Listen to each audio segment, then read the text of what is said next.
I'd like to tell you 3 stories about a tiger. So the first is a story I read as a child in a comic book about Zen. So it's an unverified Zen story. So the story goes that there is a master practicing in seclusion in the forest, and he has a young disciple who is training with him. And one day the master has to go to town to run some errands. So he brings his disciple with him. And as they're walking to town out of the forest, he tells his disciple, "Be careful of the tiger.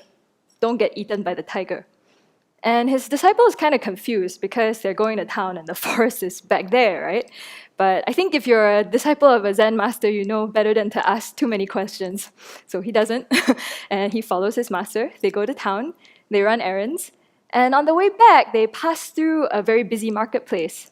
And the disciple hears a voice, and he turns, and he sees this very beautiful woman.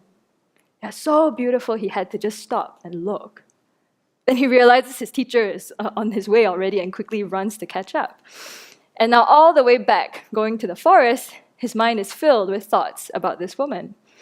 And as they enter the forest, the teacher turns around and says to him, "That's the tiger." So the second story happens when I was a layperson in Singapore, and I was planning to come to request training at the Abbey.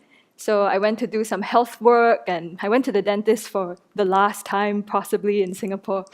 So when I was at the dentist, I wound up chatting with the dental nurse, and somehow we wound up talking about my aspiration to ordain, how I was going to move to the Abbey, and that I wished to become a nun. And the nurse became very, very excited. She was just so enthusiastic about the aspiration. I think she said something like, "I wish my son wanted to become a monk. It's so wonderful you're going to do this with your life. So meaningful, so happy for you." I think I even got more free dental products that day. So I came out of this dentist visit feeling like, oh wow, I'm going to go do something very meaningful with my life. Yeah, like it's inspiring people and bringing hope to the world. So when I went back, I wrote an email to Venerable Children, my teacher, to let her know, oh, these people think so well of this aspiration. So this is her response.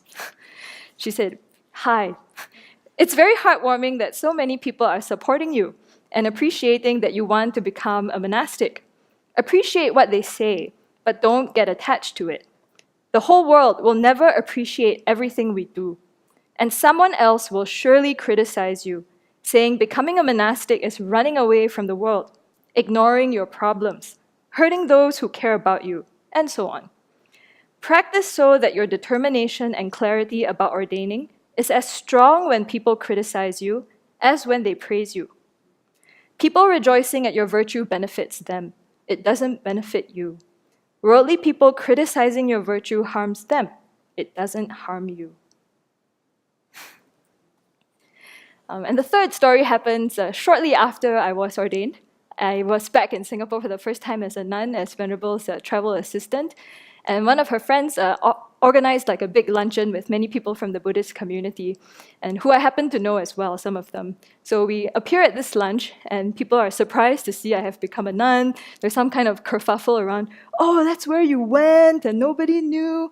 And someone in that group says loudly like, "Oh, my former boss and your former boss, who's my friend, we're starting a Buddhist school, and we were thinking you could come back and be the principal."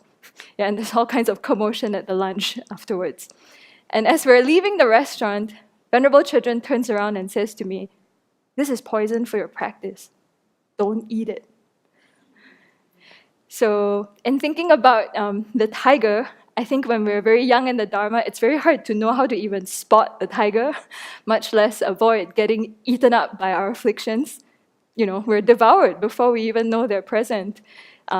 So it's extremely important and very, very helpful to stay close to a qualified spiritual teacher whose job is to tell us, "Look, this is what the tiger looks like.